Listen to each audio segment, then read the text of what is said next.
At 8,611 meters above sea level, the second highest mountain on Earth stands in silence. No flags, no celebration, no cheering crowds, just a frozen wall of rock and ice holding the remains of climbers who never came back. K2 has taken some of the most experienced mountaineers in history, people who had already survived Everest, Annapurna, and the world's harshest environments. Yet here, many of them failed. This is not a mountain that forgives mistakes. And this is why K2 is considered the most difficult mountain on Earth to climb. But to understand why, we need to begin with the outcome. Since the first successful ascent in 1954, more than 90 climbers have died on K2. For decades, nearly 1 out of every 4 people who reached the summit never made it back alive. Entire teams have been lost in a single season. In 2008 alone, 11 climbers died, most of them after they had already reached the top.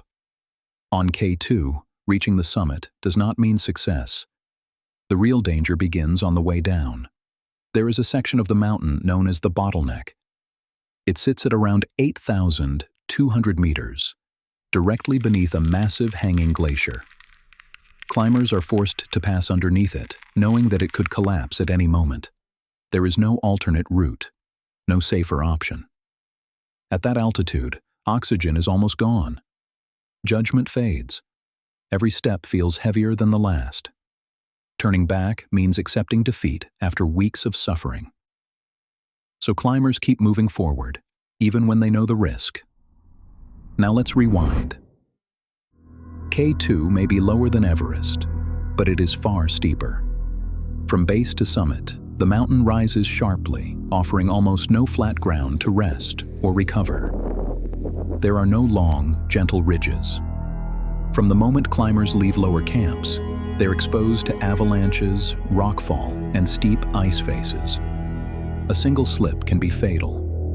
K2 also sits directly in the path of the jet stream. This creates brutal and unpredictable weather, sudden storms, extreme cold, and winds strong enough to knock climbers off their feet. Weather windows are short, sometimes lasting only a few hours.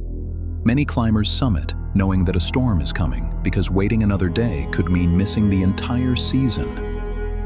Unlike Everest, K2 offers no easy route. Almost every climber must follow the same line: the Abruzzi Spur. This forces everyone through the same narrow, dangerous sections, including the Black Pyramid and the Bottleneck. At extreme altitude, delays are deadly. Standing still means freezing. Waiting means running out of oxygen. Most deaths on K2 happen after the summit. By then, climbers are exhausted. Oxygen supplies are low.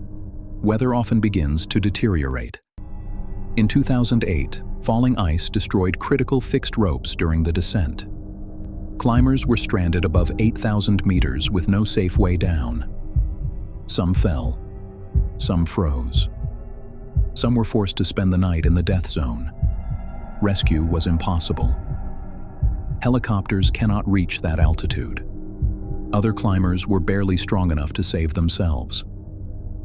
On K2, if something goes wrong near the summit, help is not coming.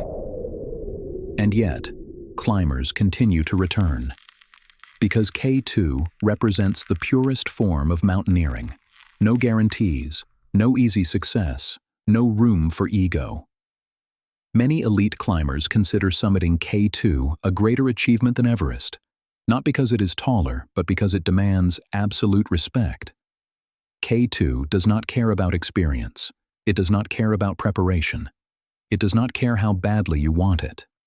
K2 is not just a mountain. It is a test of judgment, patience, and humility. And that is why, even today, it remains the most difficult mountain on Earth to climb.